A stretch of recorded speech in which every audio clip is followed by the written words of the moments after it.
चलिए स्टार्ट करते हैं जी। Chapter 3 linear equation in two variables.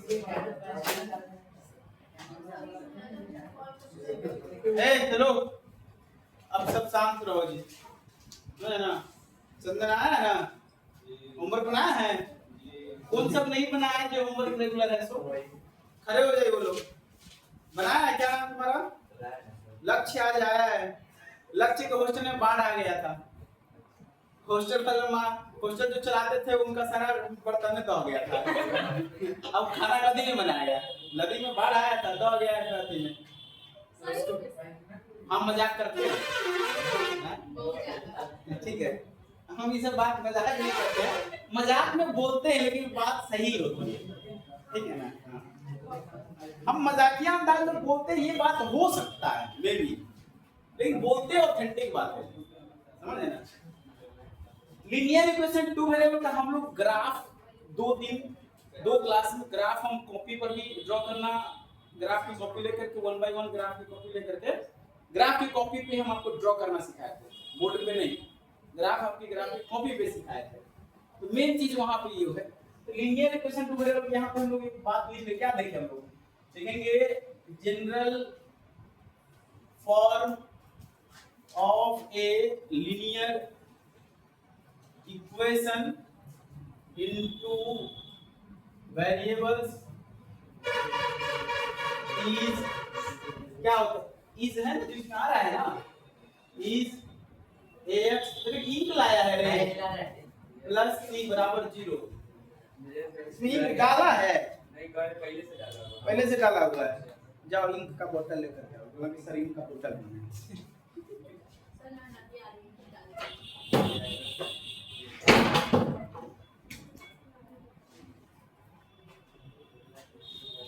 ठीक है, ये हमारा जनरल फॉर्म है, where a, b does not equal to 0। ये दोनों 0 नहीं होना चाहिए, ठीक है? चलो इसको पॉज कर लेते हैं। चलिए आगे बढ़ते हैं। a और b क्या होना चाहिए? 0 नहीं होना चाहिए। अगर ये 0 होगा तो फिर वेरिएबल टर्म्स खत्म हो जाएगा। अब क्या है? a, b, c are real numbers. ये सब क्या होगा? Real numbers. And a is called, a को क्या बोलेंगे? Coefficient of x। चाहे कहीं भी रहे a क्या होगा? आगे रहे पीछे रहे उससे मतलब नहीं है। a क्या होगा? Coefficient of x। b क्या होगा? Coefficient of y। c क्या होगा? Constant term. ठीक है, अब एग्जांपल थोड़ा इसका देख लेते हैं। एक जैसे 2x प्लस 3y माइनस 7 बराबर 0। यहाँ पूछेंगे a मतलब x का कोफिशिएंट कितना है? 2। b मतलब y का कोफिशिएंट कितना है? 3। c मतलब कांस्टेंट टर्म कितना है? माइनस 7। कैसे? अगर इसको लिखेंगे तो 2x प्लस 3y प्लस के फॉर्म में लिखेंगे तो ये ऐसे लिखाएगा, c की जगह पर क्या आ गया? माइनस। चलिए ये पहला एग्जांपल। दूसरा example minus x plus 2y minus 3 बराबर 0। यहाँ बताइए a मतलब x का कोफिशिएंट कितना होगा? माइनस 2। कैसे होगा वो हम लिख के बताते हैं। हम यहाँ a बराबर x का कोफिशिएंट माइनस 2, b बराबर y का कोफिशिएंट 2, c बराबर कांस्टेंट टर्म माइनस 3। लिख कैसे सकते हैं इसको? इसको ऐसे लिखेंगे minus 1 into x plus 2y plus minus 3 बराबर 0। ये हो गया हमारा ax plus by plus c के फॉर्म में। तो इससे कंपेयर करोगे तो तुमको a की जगह पे -1 दिख रहा है, b की जगह पे 2 और c की जगह पे -3 दिख रहा है। चलिए तीसरा एग्जांपल देते हैं। 2y माइनस x प्लस 5 बराबर 0। यहाँ बताओ a बराबर क्या है? a मतलब x का कोफिशिएंट, x का कोफिशिएंट कितना है? -1। b मतलब y का कोफिशिएंट 2, c मतलब कांस्टेंट टर्म 5। इसको कैसे लिख सकते हैं? अगर स्टैंडर्ड फॉर्म में लिखे तो इसको ये हो जाएगा 2y plus -1 into x plus 5 बराबर 0। लेकिन पहले हम लोग x वाला टर्म लिखते हैं, इसको इधर लिखेंगे तो हो जाएगा -1 x प्लस 2y प्लस 5 बराबर ये हमारा हो गया, इस तरह से लिख सकते हैं। ये एबीसी मेन है कि एबीसी को आप रिकॉग्नाइज कर पाओ, ठीक है। हम ऐसे ऐसे बच्चे देखे पूरा क्वाड्रेटिक इक्वेशन पढ़ा दिए, लेकिन आप उसको एबीसी समझ में नहीं आ रहा है। क्वाड्रेटिक इक्वेशन में हम लोग पढ़े ना, ax² + bx + c बराबर 0। यहाँ a मतलब x² का कोएफिशिएंट है, b मतलब x का कोएफिशिएंट है, कहीं भी होगा तो इससे कोई दिक्कत। जैसे मान लो यहाँ है x - 2x² + 5 बराबर 0, यहाँ a बराबर कितना है -2, a मतलब x² का कोएफिशिएंट और b कितना है 1, b मतलब x का कोएफिशिएंट, c कितना है 5, c का मतलब है कांस्टेंट है। ये समझना पड़ेगा ढंग से, समझ ना, उल्टा सीधा समझ लेता है बच्चा। अगर यहाँ अगर ये जो इक्वेशन है लिखा हुआ लास्ट वाला तीसरा एग्जांपल, इसमें बच्चा क्या बोला, पूछेंगे a बराबर कितना तो बोल जाएगा 2, b बराबर कितना तो बोल देगा 1, c बराबर कितना तो, अरे a x का कोएफिशिएंट है, वो आगे लिखा हुआ है, पहले लिखा हुआ है बाद में लिखा हुआ है। a मतलब x का कोएफिशिएंट, b मतलब y का कोएफिशिएंट, c मतलब कांस्टेंट है, वो पहले बाद में आगे पीछे हो सकता है, उससे कोई फर्क नहीं पड़ता। जैसे तीसरा एग्जांपल देखिए, चौथा देखो -5 प्लस, चाहे इसको मैं ऐसे लिख देते हैं, है ना, y - 2x = 5। यहाँ अगर पूछेंगे हम a बराबर क्या है, a बराबर क्या है तो क्या होगा -2, b बराबर क्या है, c बराबर क्या है, c बराबर -5 हो जाएगा। इसको लिखेंगे तो -2x + y - 5 बराबर 0 होगा, और इसको लिख देंगे तो -2 × x + y + -5 बराबर 0। ये ऐसे लिखाएगा, समझ गए। तो ए बी सी को समझना सबसे पहले जरूरी है, ठीक है। इसके बाद x और y क्या है, इसके फाइनली इसके बाद हम लिख देते हैं यहाँ पे नोट करके, x y क्या है। In equation ax² ax + by + c बराबर 0, x and y are variables, ये वेरिएबल है, having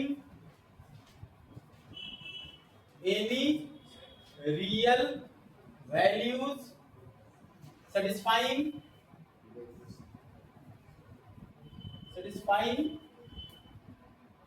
corresponding equation,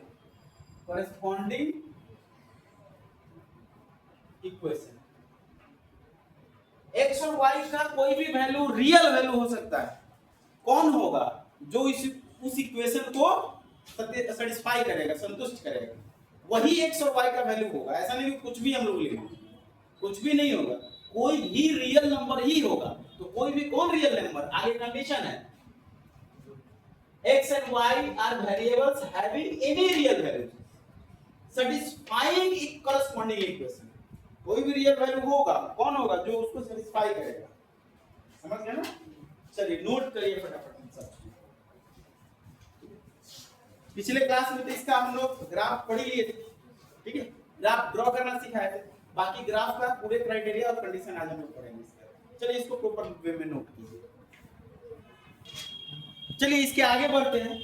कोफिशिएंट तक तो समझ में आ गई बात, कोफिशिएंट सब में कोई दिक्कत नहीं है। अब तो कोई भी नंबर को भी इक्वेशन लिखेंगे तो उसमें a b c क्या है वो समझ में आ जाएगा। और इक्वेशन में जो ax + by + c है उसमें x और y क्या है सब पता हो गया। x y वेरिएबल है, उसका कोई भी रियल वैल्यू हो सकता है, जैसे यहाँ पे इक्वेशन लिखे हैं x y का कोई भी रियल वैल्यू हो सकता है, ठीक है, लेकिन वही होगा जो इस इक्वेशन को सेटिस्फाई करेगा। चलिए इस कंडीशन के लिए एक एग्जांपल हम देते हैं। इसका करना है प्लास्टिक तो इसका चलिए एक सिंपल इक्वेशन लिखते हैं ताकि आपको समझ में आए x और y के रिलेशन, ठीक है। चलिए हम x + y बराबर लिख देते हैं 4। इस तरह के इक्वेशन का हम लोगों ने ग्राफ ड्रॉ किया है, ग्राफ ड्रॉ करना भी सीखे। चलिए यहाँ x y क्या बोले हैं, कोई रियल नंबर जो इस इक्वेशन को सेटिस्फाई करेगा। तो क्या क्या हो सकता है, x 0 हो सकता है तो y 4 होगा, x 1 होगा तो y 3 होगा, x 2 होगा तो ये भी 2 होगा, ये 3 होगा तो ये 1 होगा, ये 4 होगा तो ये 0 होगा, ये 5 होगा तो ये -1 होगा, ये 1.5 होगा तो ये 2.5 होगा, ठीक है। तो बहुत सारे रियल नंबर होगा, इनफाइनाइट होगा, सब नहीं होगा, कुछ भी नहीं होगा। अब मैं कहो सर हम x का वैल्यू 5 ले लेते हैं, y का वैल्यू 3 ले लेते हैं, नहीं, समझ गए ना? ऐसा वैल्यू लेना है जो इसको सेटिस्फाई करे, ठीक है? LHS और RHS बराबर है। इस इक्वेशन को अगर जनरल फॉर्म में लिखे तो x + y - 4 बराबर 0। तो x की जगह पर ऐसा लेना है और y की जगह पर ऐसा वैल्यू, ताकि इन दोनों को सम करके इसको घटाए तो क्या है 0, और यहाँ पे क्या है इन दोनों को सम करे तो 4 है। मतलब x और प्लस y का सम 4 आना, तभी तो 4 में से 4 घटाएंगे तो 0 आएगा, बात ही ठीक। ये चीज है। अब हम लोग आगे लिखते हैं। हम लोग पिछले 2 क्लास में पढ़े हैं लीनियर इक्वेशन टू मेथड का ग्राफ क्या आया है, स्ट्रेट लाइन आया ना, स्ट्रेट लाइन का अलावा कुछ आया है नहीं, तो लिख लीजिए यहाँ पे graph of a linear equation आपके पास टू आपके पास two variables, graph of a linear equation in two variable is a straight line in two-dimensional plane। यानी इसको हम लोग टू डायमेंशनल प्लेन बोलते हैं या कार्टेशियन प्लेन बोलते हैं, एक्स वाई प्लेन भी बोलते हैं, क्योंकि इसमें दो ही चीज होता है, एक्स एक्सिस और वाई एक्सिस। प्लेन मतलब इस बोर्ड को प्लेन नहीं बोलेंगे, board is three dimensional object, इसमें लेंथ भी है, विड्थ भी है और कुछ थिकनेस भी है, मोटाई भी है, लेकिन जिस पर हम लिख रहे हैं उसमें सिर्फ लेंथ और विड्थ है, इसमें थिकनेस नहीं। आपका एक पेज जो है, पन्ना, एक पेज जो है, यह पेज थ्री डायमेंशनल है, इसमें लेंथ है और कुछ विड्थ है, और कुछ ना कुछ mm में 0 mm में भी इसका कुछ ना कुछ थिकनेस है, इसको हम पकड़ सकते हैं, तो थिकनेस है, ये थ्री डायमेंशनल। लेकिन ऊपर का सरफेस जिस पे लाइन ड्रॉ किया हुआ है या आप लिखते हैं, वो सरफेस क्या है, टू डायमेंशनल। दुनिया में कोई भी ऑब्जेक्ट टू डायमेंशनल नहीं हो सकता ऑब्जेक्ट, बस एक सरफेस को हम लोग टू डायमेंशनल बोलते हैं। सरफेस जिस पर आप लिखते हैं, दीवार थ्री डायमेंशनल है, दीवार में लेंथ है, विड्थ है और कुछ थिकनेस है, लेकिन दीवार का एक साइड का जिसको आप पेंट करते हैं, एक फर्श जो पेंट करते हैं, वो टू डायमेंशनल, ठीक है? तो टू डायमेंशनल प्लेन में अगर इस लीनियर इक्वेशन का ग्राफ ड्रॉ करेंगे तो क्या आएगा, एक स्ट्रेट लाइन आएगा, ठीक है? एंड इसको लिख सकते हैं तो कोऑर्डिनेट ऑफ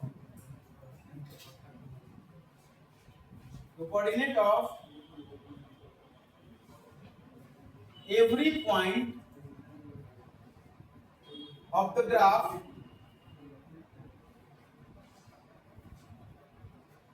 satisfy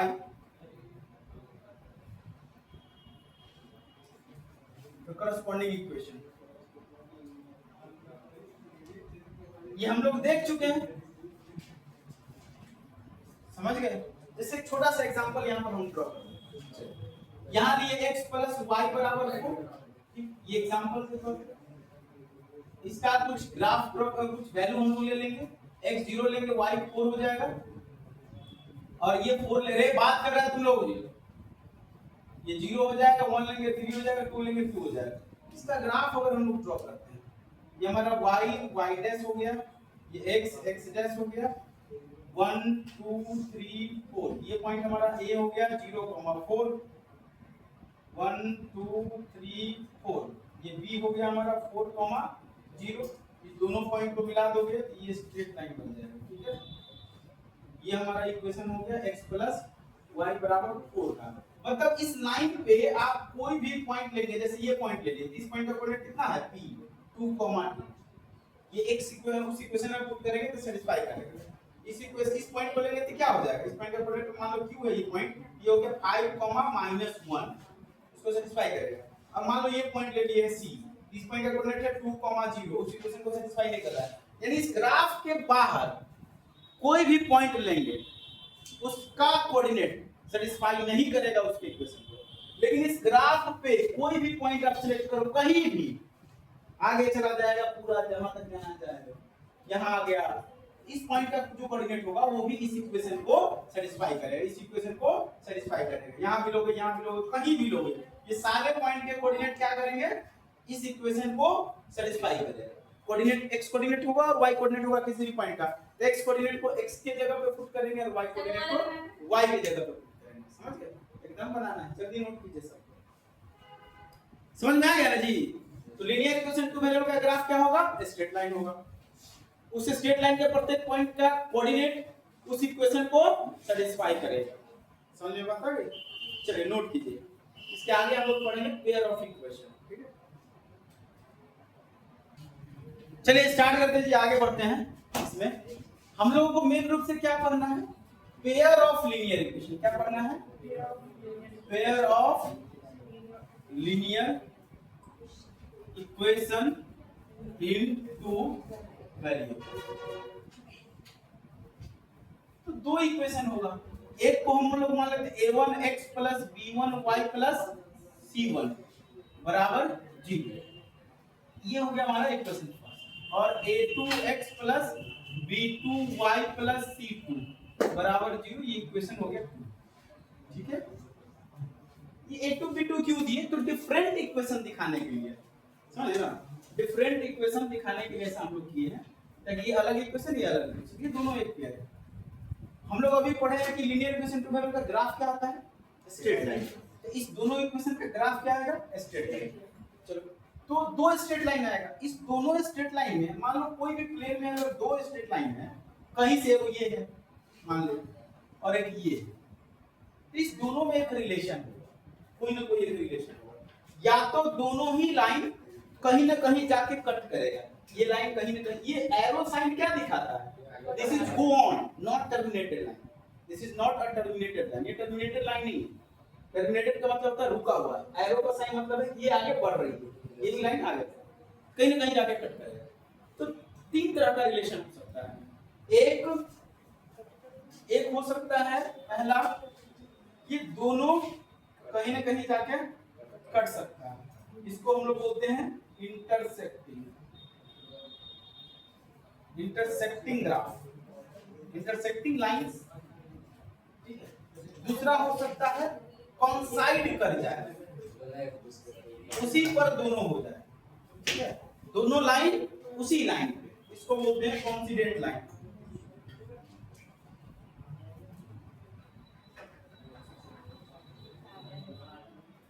तीसरा हो सकता है क्या, पैरेलल का मतलब ये कि कहीं भी नहीं कटेगा, आप दोनों साइड बढ़ा, पहले लाइन पढ़े हो 7 में 8 में, तो पहले लाइन का मतलब होता है क्या, ये दोनों लाइन कभी भी कहीं भी बढ़ाते चले जाएंगे इंफिनिट तक, कहीं नहीं ना टच करेगा, ना इंटरसेक्ट करेगा, ना कॉन्साइड करेगा। ठीक है, इसको बोलते हैं पैरेलल लाइंस। मतलब क्या होगा, यह जो अब यहां समझिए, यह पॉइंट क्या है, मान लीजिए पी कोई पॉइंट का कोऑर्डिनेट अल्फा कॉमा बीटा है। ठीक है, यह पॉइंट क्या है, ये लाइन L1 पर भी है और L2 पर भी है, यानी इक्वेशन 1 के भी ग्राफ पे, इक्वेशन 2 के भी ग्राफ पर। ठीक है, L1 का मतलब ये हो गया लाइन हमारा, लाइन L1 हो गया और ये लाइन L2 हो गया, यानी इसका ग्राफ लाइन L1 होगा और इसका ग्राफ लाइन L2 होगा। यानी इस पॉइंट, यह जो पॉइंट है P अल्फा कॉमा बीटा, इस इक्वेशन को भी सेटिस्फाई करेगा और इस इक्वेशन को भी सेटिस्फाई करेगा। इसको हम लोग बोलते हैं सॉल्यूशन पॉइंट। इसको क्या बोलते हैं, सॉल्यूशन पॉइंट। यहां देखिए, इसमें प्रत्येक point, every point satisfy, every point is the point of other lines. एक लाइन का सारा पॉइंट दूसरे लाइन का भी सारा पॉइंट उसी पे, every point of this line satisfying both equation. प्रत्येक पॉइंट का कोऑर्डिनेट, प्रत्येक पॉइंट दोनों ही इक्वेशन को सेटिस्फाई करेगा। इसमें कितने सॉल्यूशन होंगे, इनफाइनाइट। इसमें क्या होगा, इनफाइनाइट सॉल्यूशन। इसमें क्या होगा, एक भी पॉइंट ऐसा नहीं है जो दोनों इक्वेशन पे हो, दोनों ग्राफ पे, तो no any point with satisfying both equation. ठीक है, इसमें क्या हो जाएगा, इसमें होगा यूनिक सॉल्यूशन, यूनिक सॉल्यूशन। इसमें क्या होगा, इनफाइनाइटली मेनी सॉल्यूशन, इसमें हो जाएगा नो सॉल्यूशन, इसमें कोई सॉल्यूशन नहीं होगा, इसमें इनफाइनाइटली मेनी सॉल्यूशन होगा, इसमें क्या होगा, एक ही सॉल्यूशन होगा। ठीक है, चलिए फटाफट इस सबको नोट कीजिए। इसका फिर एक हम लोग एक टेबल बना करके लिख देते हैं। ठीक है, कंडीशन विथ कंडीशन की कब पैरेलल होगा, कब इंटरसेक्ट करेगा, कब कोइंसाइड करेगा। इतना तो समझ में आ गया कि अब अगर प्लेन में दो लाइन है, दो स्ट्रेट लाइन है, तो उस दोनों लाइन में रिलेशन क्या क्या बन सकता है। दो लाइन का रिलेशन इंटरसेक्टिंग हो सकता है, वो दोनों कोइंसाइड कर सकता है, और वो दोनों पैरेलल हो सकता है। इसी तीन में से कुछ चौथा कुछ हो सकता है क्या? नहीं। अगर प्लेन में है तो, प्लेन में नहीं है तब हो सकता है। जैसे प्लेन में नहीं है, एक लाइन इधर जा रहा है, एक लाइन इधर जा रहा है, तो ना ही ये पैरेलल है और ना ही ये इंटरसेक्ट कर रहा है, नहीं कोइंसाइड कर रहा है। पैरेलल ऐसे होगा, ये पैरेलल, लेकिन ऐसे इंटरसेक्ट भी नहीं कर रहे। इंटरसेक्ट करने का मतलब एक पॉइंट कॉमन आना चाहिए। ठीक है, वो स्पेस में होगा, टू डायमेंशनल प्लेन में नहीं होगा। अगर टू डायमेंशनल प्लेन में कोई दो लाइन है तो यही तीन केस आएगा, या तो इंटरसेक्ट करेगा, या कोइंसाइड करेगा, या पैरेलल। बात समझ में आ गई? तो कोइंसाइड इंटरसेक्ट करेगा तो एक पॉइंट कॉमन आएगा जो दोनों ही इक्वेशन को सेटिस्फाई करेगा, तो वही हमारा सॉल्यूशन होगा दोनों इक्वेशन का। तो solution of pair of equation कहलाता है। एक क्या होगा, कोइंसाइड करेगा, every point is the point of other line. ठीक है, यानी every point coincide with the other line, so coordinate of every point satisfying both equation, दोनों इक्वेशन को सेटिस्फाई करेगा। तीसरे में क्या है कि पैरेलल है, तो कोई एक ऐसा पॉइंट नहीं है जो दोनों ही लाइन को सेटिस्फाई कर रहा है, दोनों लाइन में नहीं है। इस केस में क्या होगा, no any point which satisfying both equation और both line, so that's why in this case there is no any solution. ठीक है, चलिए नोट कर लीजिए इसको। थोड़ी बेटा थोड़ी है, अच्छा बेटी थोड़ी है, तुमको तो वैसे ही मारते हैं, तुमको तो बांस से मारना चाहिए, सिपाही वाला रोल था वो उससे मारना चाहिए। मुझे जान दो x plus b sorry a1x plus b1y plus c1 बराबर 0, a2x plus b2y plus c2 बराबर 0। चलिए कंडीशन देख लीजिए, एक टेबल बना लेते हैं। ठीक है,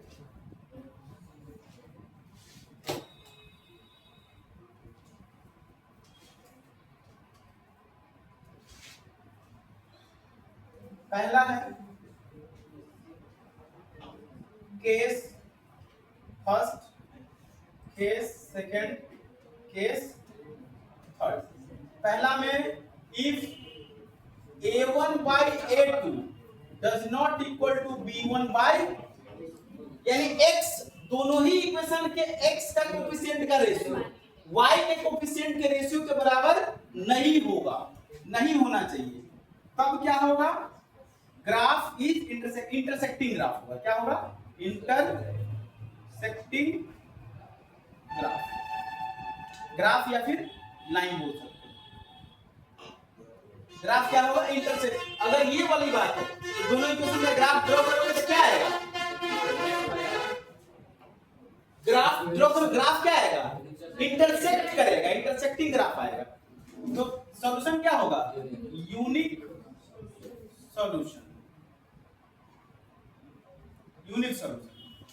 तब जो इक्वेशन बना है उस इक्वेशन को क्या बोलेंगे, बोलेंगे इक्वेशन को क्या बोलेंगे, pair of equation is called, the system is called, pair of equation को सिस्टम बोलते हैं। तो the system of equations is called consistent, consistent, इस सिस्टम को कंसिस्टेंट बोलेंगे। ठीक है, अगर दूसरा में है if a1 by a2 equal आता है b1 by b2 के, ठीक है, ये इक्वल नहीं आता है तो c1 by c2 चेक करना ही नहीं। अगर a1 by a2 बराबर नहीं आता है b1 by b2 के तो c1 by c2 को चेक करने की जरूरत नहीं। लेकिन ये दोनों बराबर आता है तो c1 by c2 चेक करना होगा। अतुल कन्वर्टा फोड़ देंगे, डर नहीं लगता है ये। और अगर ये दोनों बराबर आता है तो c1 by c2 चेक करेंगे, अगर वो भी बराबर आ गया, क्या हुआ, ये भी बराबर आ गया, तो इसमें क्या होगा, ग्राफ कॉन्सिडेंट, कॉन्सिडेंट ग्राफ आएगा। इसमें क्या होता है? Infinitely many solution. तो सिस्टम क्या कहलाएगा? कंसिस्टेंट ही होगा।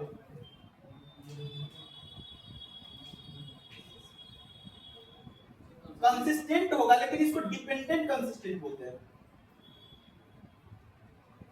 डिपेंडेंट कंसिस्टेंट हम पूरा नहीं लिखे, बस the system of equation is called consistent. The system of equation is called consistent. तो इस केस में डिपेंडेंट कंसिस्टेंट बोलते हैं, लेकिन जनरली कई बार सीधे कंसिस्टेंट बोलता है। अगर लेकिन पूछेगा कैसा कंसिस्टेंट, तो डिपेंडेंट कंसिस्टेंट। इस केस में सीधा कंसिस्टेंट। और तीसरा क्या है? अगर a1 by a2 बराबर आता है b1 by b2 के, लेकिन ये बराबर नहीं है c1 by c2 के, तब क्या हो जाएगा? Parallel graph. Parallel graph, graph क्या हो जाएगा? पैरेलल। इस केस में क्या होगा? No solution. इसमें इक्वेशन क्या कहलाएगा? इनकंसिस्टेंट। इसमें क्या होगा? इनकंसिस्टेंट। तो ये पूरा बता दिए, ठीक है? ग्राफ भी ड्रॉ कर दिया। कंसिस्टेंट सिस्टम ऑफ इक्वेशन का नाम है कंसिस्टेंट। उसका एक्सप्लेनेशन यही है कि इसमें जब नो सॉल्यूशन होता है उस सिस्टम ऑफ इक्वेशन को इनकंसिस्टेंट बोलते हैं। जिसका सॉल्यूशन होता है उसको कंसिस्टेंट बोलते हैं। जिसमें एक भी बहुत सारा सॉल्यूशन होता है उसको डिपेंडेंट कंसिस्टेंट बोलते हैं। कंसिस्ट करता है, एग्जिस्ट करता है सॉल्यूशन, ठीक है? ओके, मिलते हैं अगले क्लास में, ठीक है? चलिए नोट कर लीजिए सबको रीड करके पढ़ के आइएगा और पीछे रिवाइज कीजिएगा और जो होमवर्क दिया हुआ है वो कीजिएगा।